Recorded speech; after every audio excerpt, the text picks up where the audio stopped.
Dear students, I am going to talk about ultrastructure of nucleus. Nucleus is a significant component of the cell. It controls all the metabolic activity of the cell. It is also called heart of the cell. And then it contains most important genetic material called DNA. So it was identified in the year of 1831 by Robert Brown. First we will see that occurrence. So there are two types of cells. One is called a prokaryotic cell, another one is called a eukaryotic cells. Prokaryotic cells doesn't have any well-defined nucleus, but eukaryotic cell having well-defined nucleus. So here in eukaryotic cells having permanent nucleus. Example, higher plants and animals. In the mature sieve tubes of higher plants contain a nucleus. In eukaryotic cells, in all mammals contain nucleus, except RBC cells, it doesn't have any nucleus. And then position. If you see that the position of the nucleus, it will be vary. So it will be depends upon that types of a cell, whether it will be the prokaryotic or eukaryotic cells. Third one is morphology. So most probably all the cells contain single nuclei, but it will be differ in the different types of cell. For example, mononucleated cells. If cell contain single nuclei, it's called mononucleated cell. Example, higher plants and animals.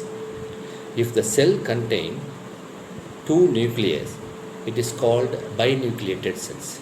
Example, paramecium. And then polynucleated cells. The cells which contain more number of nucleus, it's called polynucleated cells. Example, osteoclast, muscle fibers. So these type of cells contain large number of nucleus. And then size and shape, it's always depends upon that cytoplasm, the quantity of the cytoplasm of the nucleus. If that the quantity of the cytoplasm of the nucleus is be vary, the size also vary. So its size and shape always depends upon that quantity of cytoplasm or nucleoplasm. Next we will see that ultrastructure of nucleus. So nucleus, it composed of the following structures. Number one, nuclear membrane. Second one is nucleopore. Third one is nucleoplasm, nucleo or karyolip. And then fourth one is nucleolus. We will discuss one by one. First, nuclear membrane. The content of the nucleus, it's surrounded by the envelope. It's called nuclear membrane or karyotheca. The nuclear membrane is bi-unit in nature. That is, it having that outer and then inner membrane. The size of this both the membrane having 75 to 90 Armstrong. The space takes place between that inner and then outer membrane. It's called perinuclear space. The size of that perinuclear space comes around 100 to 150 Armstrong or 100 to 300 Armstrong or 400 to 700 Armstrong. So these both outer and then inner membrane are lipoprotein in nature. And then this inner membrane is very smooth when compared with the outer membrane, because a lot of ribosomes are get attached on the surface of the outer membrane. So these nuclear membrane has been absorbed during that mitotic cell division in the stage of telophase.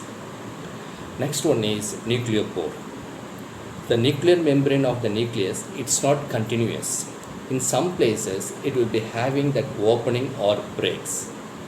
It is called nucleopore. They are octagonal in shape, having size 600 Armstrong. These nucleopore surrounded by the envelope, it's called annuli. The annuli and the nuclear pore both are combined or called pore complex. So the size of the pore complex is 1200 angstrom. So in opening, nuclear pore openings, some of the small granules are located, and it also acts as the barrier for cell division. And then these nuclear pore has been absorbed in the telophase stage of mitotic division. And the third one is nucleoplasm or karyolimb. So here there will be some contents located between that nuclear membrane and the nucleolus. They are transparent, semi-solid, acidophilic in nature. They are called karyolimb or nucleoplasms. These nucleoplasm contain lot of materials. First we will discuss one by one. Number one, chemical substance. They contain DNA or RNA. And then number two, proteins. Proteins are two types. They are basic protein and acidic proteins. As example for acidic proteins, nucleoprotamines and nucleohistamines. These nucleoprotamines proteins having high amount of arginine, and then nucleohistamines proteins having arginine, lysine and histidine. So here that arginine plays a very important role. Without arginine, there is no growth of nucleus. If any defect takes place, synthesis of RNA in the nucleus, so there is no proper growth takes place in the nucleus. And then some other enzymes also located in the nucleoplasm or karyolimb. Example, RNA polymerase, DNA polymerase, ATPase, enolase, aldolase, pyruvate kinase. And then minerals also present in the nucleoplasm: calcium, magnesium, potassium and phosphorus. Finally, the important material located in the nucleoplasm, it's chromatin fibers. So here these chromatin fibers are long thread-like structures. They are called chromatin fibers. They are originate from one single center. It's called chromocenter or centromere. So all the chromatin fibers are originate in the center. It's called chromocenter. So these chromatin fibers during cell division, they are condensed to form a ribbon-like structures called chromosomes. There are two types of chromatin fibers located in the karyolimb. One is euchromatin, another one is called heterochromatins. So there will be some difference takes place between this euchromatin as well as in heterochromatin. Euchromatins are dark stained in nature, and then these euchromatin having a very less amount of DNA but high amount of RNA. But in the heterochromatin, so they are slightly stained but having high amount of DNA and then less amount of RNA. So this is about that nucleoplasm. And then finally we will see that nucleolus. So there will be a ball granular like structure located in the nuclear content. It's called nucleolus. So it was absorbed by Fontana. This nucleolus doesn't have any membrane, but it's maintained by the calcium ion. That nucleolus structures are maintained by the calcium ions. And then it contains some other materials like RNAs and then phosphoproteins.